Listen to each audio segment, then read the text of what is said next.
ഇങ്ങനെ ഫെഡപ്പ് ആവാതെ. ഞാൻ ഇനി ഇവനെ എവിടെ പോയി തപ്പാനാ? നമുക്ക് തപ്പാന്നേ. ഈ ഗൂഗിൾ ഇമേജസിലൊക്കെ ഫേസ് മാച്ചിങ് വെച്ച് സെർച്ച് ചെയ്യുന്ന എന്തൊക്കെയോ പരിപാടിയില്ല. എന്തെങ്കിലും ചെയ്യാം. എന്റെ പൊന്നോ, മനുഷ്യന് വിശന്നിട്ട് പാടില്ല. ഒന്ന് പോയവിടെ നിന്ന് വേഗം അടുത്ത ഹോട്ടലിൽ എവിടെ നോക്കിയാടാ വണ്ടി എടുക്കണ ആളെ കണ്ടുകൂടെ നിനക്ക്? തന്റെ മുഖത്ത് കണ്ണിലടോ? എന്തോ പുറകിലേക്ക് വരുന്ന കണ്ടുകൂടെ? എങ്ങനെ? ഞങ്ങളുടെ നാട്ടിൽ വേണ്ടി ഞങ്ങളെ മര്യാദ പഠിപ്പിക്കുന്നു. ഇവിടെ ഉള്ളവരൊക്കെ മാനത്ത് നോക്കിയിട്ടാണ് നടക്കുന്നത്. എന്നാ നീ ഒന്ന് പോണ കാണണമല്ലോ. ഇറങ്ങണില്ലേ? പ്രശ്നമുണ്ടോ? വണ്ടി എടുത്തിട്ട് പോടാ. കൂടെ ഒരു പെങ്കച്ചറിലുണ്ട്. നീ ഇപ്പൊ രക്ഷപ്പെട്ടു. നിന്റെ ഫോണൊന്ന് തന്നെ. ഫോണൊന്ന് തരാൻ. ഇന്നോ ഓരോ മാരണങ്ങൾ വന്നോളൂ. സിധു, ഈ KL08 ഇവിടുത്തെ രജിസ്ട്രേഷനാ.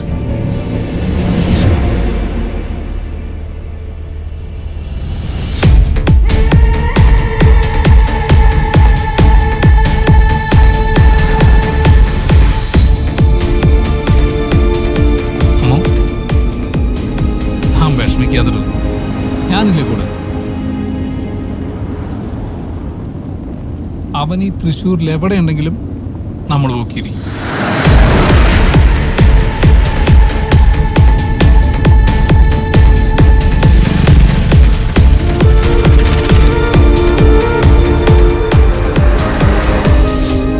എന്തായാലും അവൻ ഫോട്ടോ എടുത്തു.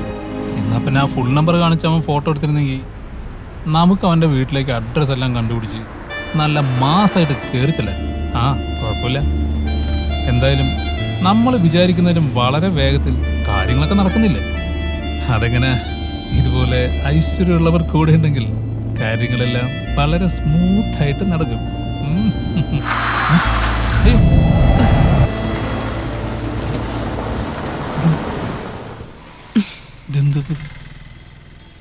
കഴിഞ്ഞ ആഴ്ചയും കൂടെ ചെക്ക് ചെയ്താണല്ലോ. അല്ല, നിന്റെ നോട്ടം കണ്ടാത്തൊന്നും ഞാനെന്തോ ചെയ്ത പോലെയാണല്ലോ. നോക്കട്ടത് വണ്ടിയല്ലേ, എന്തോ ആയിരിക്കും.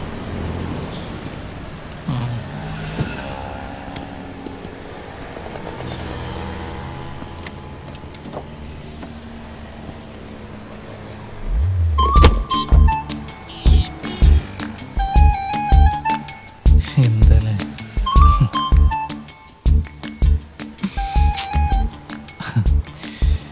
എന്താ പറയാ. അതെ, ചെറിയൊരു പ്രശ്നമുണ്ട്. വർക്ക്ഷോപ്പ് നാളെ വിളിക്കേണ്ടി വരും. എന്നാ ഐശ്വര്യമുള്ള മാ ഒരു ജ്യൂസ് കുടിക്കാം. വേടാ, ജ്യൂസ് നല്ലൊരു ഓപ്ഷനാണ്.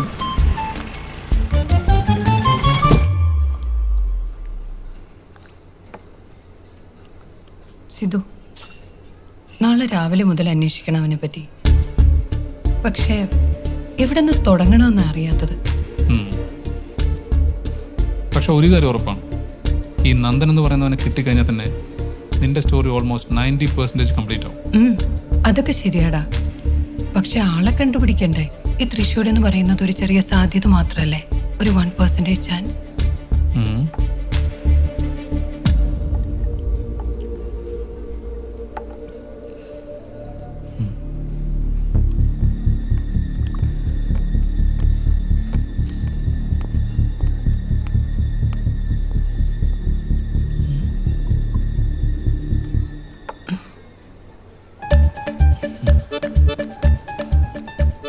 Lucky still with you dear. ഞാൻ കൂടെയുള്ളതിന്റെ ഐശ്വര്യം ഇപ്പോഴുണ്ട്. അതേടാ, അതുകൊണ്ടാണല്ലോ ഇവിടെ വന്നിരിക്കുന്നത്. അതുകൊണ്ട് തന്നെയാണ് നമ്മളിപ്പോൾ ഇവിടെ ഇരിക്കുന്നത്.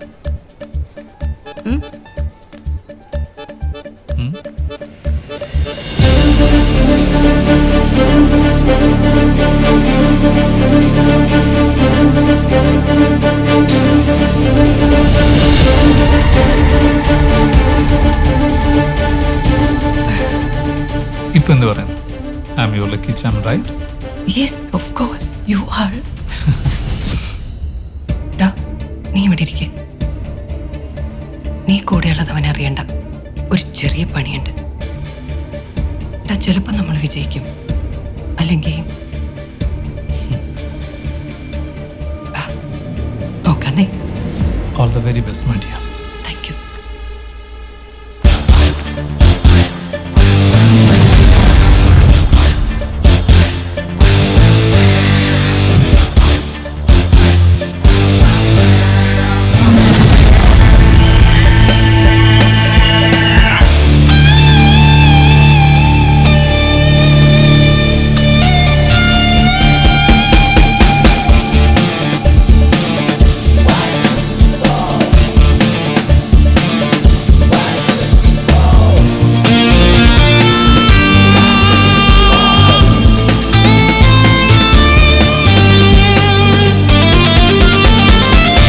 Mister Nandan, yes. എൻ്റെ പേര് അമ്മു സ്വാമിനാഥൻ. ഞാനൊരു ജേർണലിസ്റ്റാണ്. ഈ പത്രങ്ങളിലും മാഗസിനിലും ഒക്കെ സ്റ്റോറി ആർട്ടിക്കിളും ഒക്കെ എഴുതാറുണ്ട്. ഓക്കെ. ഞാൻ പേയാവൂരുന്നാണ് വരുന്നത്. ഞാൻ പുതിയതായിട്ടൊരു കഥ എഴുതുന്നുണ്ട്, ഒരു ഇൻവെസ്റ്റിഗേഷൻ സ്റ്റോറി. സാറിന് അറിയാവുന്ന ഒരാളെ പറ്റിയാ.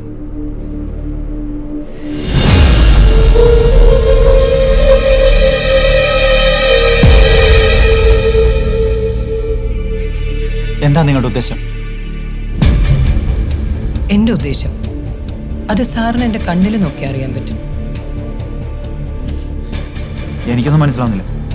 കർണിക ആത്മഹത്യ ചെയ്തതല്ലെന്നും അതൊരു കൊലപാതകമാണെന്നും സാറിനും അറിയാം, എനിക്കും അറിയാം. അതിൽ സാറിന്റെ പങ്കെന്താണെന്ന് പറഞ്ഞു. നിങ്ങൾ എന്തൊക്കെ ഭ്രാന്തി പോലും വന്നേ. ഞാൻ എന്ത് ചെയ്തോ നിങ്ങൾ ഈ പറഞ്ഞു വരുന്നത്? സാറെ, കൂടുതൽ ശബ്ദം ഉണ്ടാക്കി ഇവിടെ ഒരു സീൻ ഉണ്ടാക്കിയ അത് നിങ്ങൾക്ക് തന്നെ മോശം. ഈ ഹോട്ടലിന് ചുറ്റും പോലീസുണ്ട്.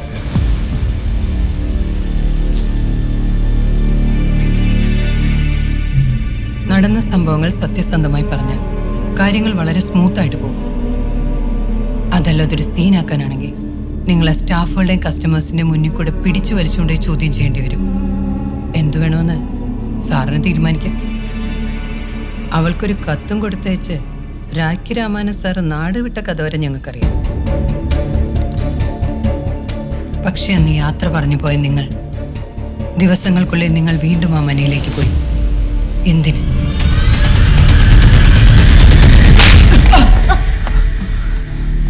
ഞാൻ അപ്പോഴേ പറഞ്ഞതാ ഈ നാറിയെ പിടിച്ച് രണ്ടെണ്ണം പൊട്ടിക്കാന്ന്. അവന്റെ മാറ്റെടുത്തൊരു സെന്റിമെന്റ്സ്. ആ എഴുത്തുകാർ ഒറ്റത്തില്ലെന്ന് ഇവന് നല്ല ഉറപ്പുണ്ടായിരുന്നു മാഡം. പോരാത്തതിന് അവരിപ്പോ ആശുപത്രിയിലും. എന്തായാലും ഇവന്റെ അഭിനയം സംബന്ധിച്ചു കൊടുത്തേ പറ്റൂ. അതിലും വലിയ അഭിനയമല്ലായിരുന്നോ ക്രിസ്ത്യാന നമ്മുടേത്? ഒന്നും അറിയാത്ത പോലെ ഇവൻ പറഞ്ഞതെല്ലാം നമ്മളും കേട്ടിരുന്നില്ലേ?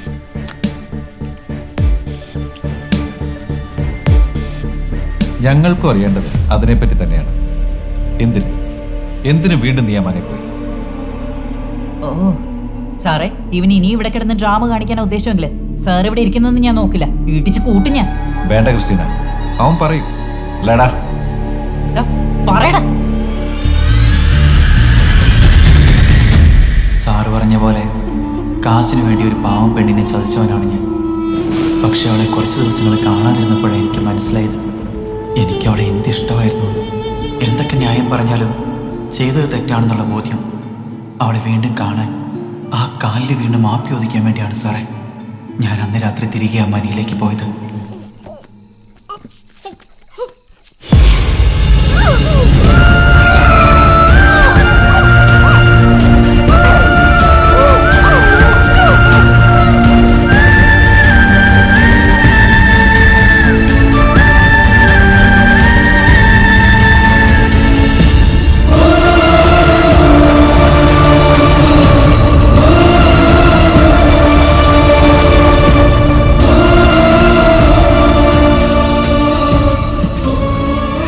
സ്നേഹിക്കുന്ന പെണ്ണ് സ്വന്തം കൺമുന്നിൽ പിടഞ്ഞു വരിക്കുമ്പോൾ ഒന്ന് പ്രതികരിക്കുക പോലും ചെയ്യാതിരുന്ന കഴിവ് കേട്ടവനാണ് സാറേ ഞാൻ.